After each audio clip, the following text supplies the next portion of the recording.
Welcome to Schein Chats. My name is Frank Semo. I'm the Director of Business and Staffing Services for Oromchian Dental. Joining me is my good friend, Ali Oromchian. Ali is the CEO and founder of HR for Health. Thank you so much for being here, Ali. Thanks, Frank. It's a pleasure. Of course, thank you. Now, we know HR is so important in so many industries and especially relevant in dentistry. Would you mind elaborating on that and how it's so relevant and important in dental today? Yeah, absolutely. So there's been really a lot of interesting things that have happened since COVID, which is, I think the importance of HR, the importance of our employees and our teams have taken sort of a different significance, because COVID really changed the rules. And today what we're seeing a large number of issues come out in these dental practices related to teams, team retention, team building, recruitment, all these things in addition to HR compliance is at the forefront of everyone's minds. And thankfully, HR for Health helps ensure that from a compliance perspective, everyone is compliant with their HR obligations, the office is safe, and then they can focus on the patients and recruitment and retention. Sure, that's great. Tell us a bit about just some trends that you're seeing right now within dentistry related to HR in 2023. Yeah, so there's some really interesting things happening. So obviously everyone knows that it's really difficult to hire right now.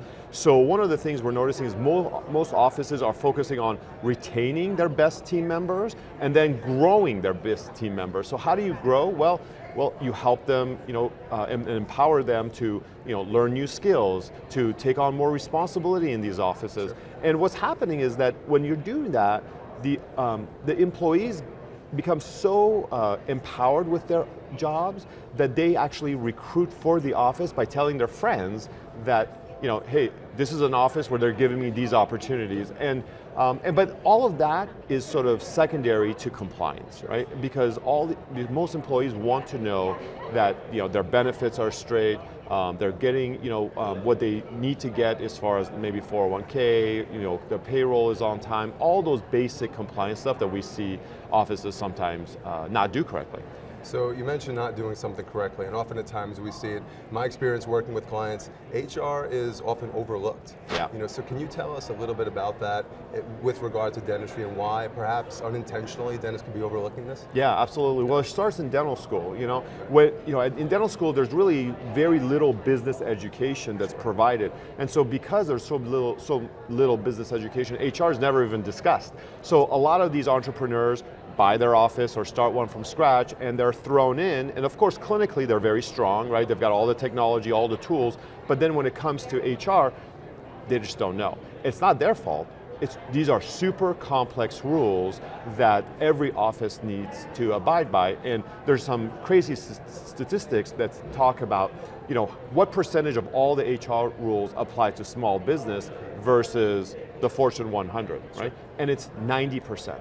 So when you think about that, right, how do small businesses, how do they manage all of that? Well, they manage it by having support systems like HR for Health, right? And so we, simplify these most complex topics by making sure the office is compliant from A to Z.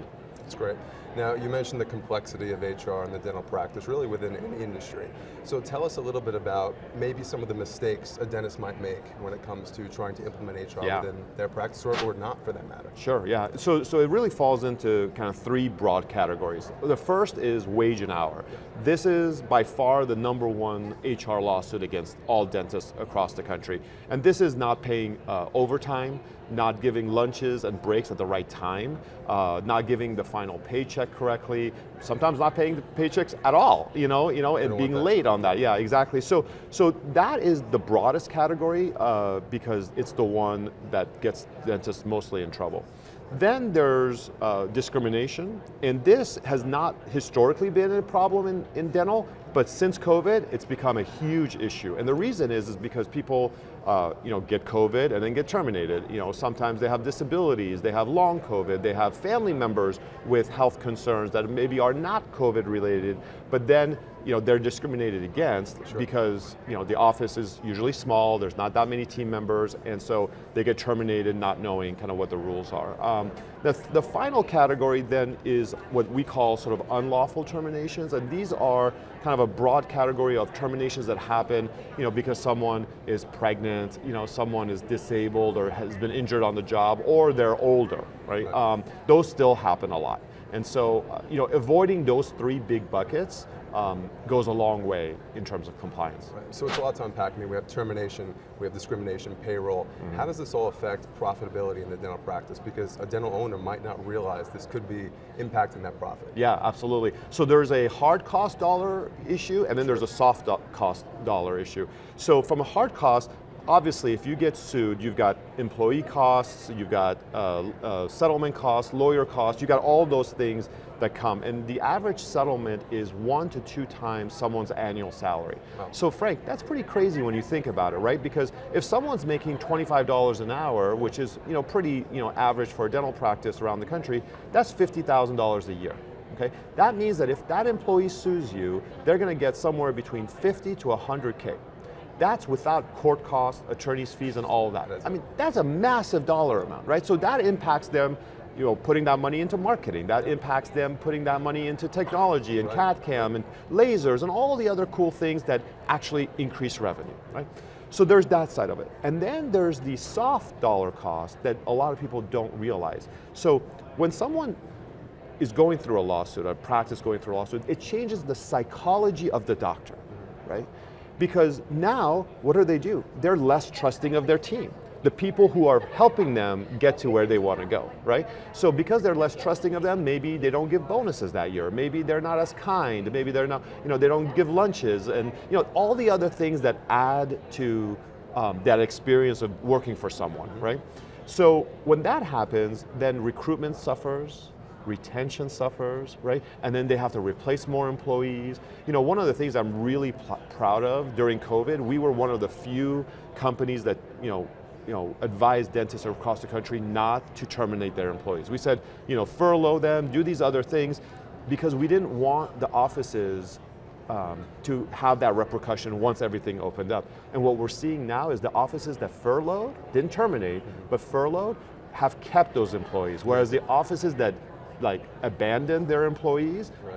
The employees, some of them came back, but guess what? There isn't that relationship anymore, right? And so they're willing to leave, they're not willing to recruit. So there's those two costs that are really heavy on the practice, and it impacts profitability, in a great deal. Right, and staff, probably one of the top pieces of overhead, right? Yep. And you mentioned, throughout COVID, the difficulty we've had with staff turnover. You've kind of alluded to the answer really to this question, but what does effective HR compliance in a practice do to the overall stability of a practice, the effectiveness, and the profitable business outcomes of the dental practice? Yeah, absolutely. So there's two pieces to it. One is the compliance side, and so most people, when they join HR for Health, they join us because they know in the back of their mind that they're not HR compliant. And between our new hire forms, time clocks, benefits tracking, performance reviews, by doing all these simple things, which aren't so simple when you're doing it on your own, you do all these things and then you're compliant. Right. Then, what the benefit of that is that it helps with retention, recruitment, and growth. And that second part, people don't expect, but when they see it in their office, it's phenomenal, because now they don't have problems recruiting, right? Their employees are happy, and we all know, in business school that they talk about profits, they talk about then the customer, right, and then the employees. Well, we think it's the exact opposite. Absolutely. Focus on your employees; they will take care of the patients. The patients will take care of the profits, And so we always start with the employees in mind. That's amazing. This is incredible information. It's so valuable. There's so many people watching that could benefit from all the tools that you provide, just the education you provide. So really appreciate you being here. And to everyone watching, we appreciate you. And on the next episode of Schein Chats, we look forward to having you. My name is Frank Semo again, and thanks for being here. Thanks, everyone. Yep.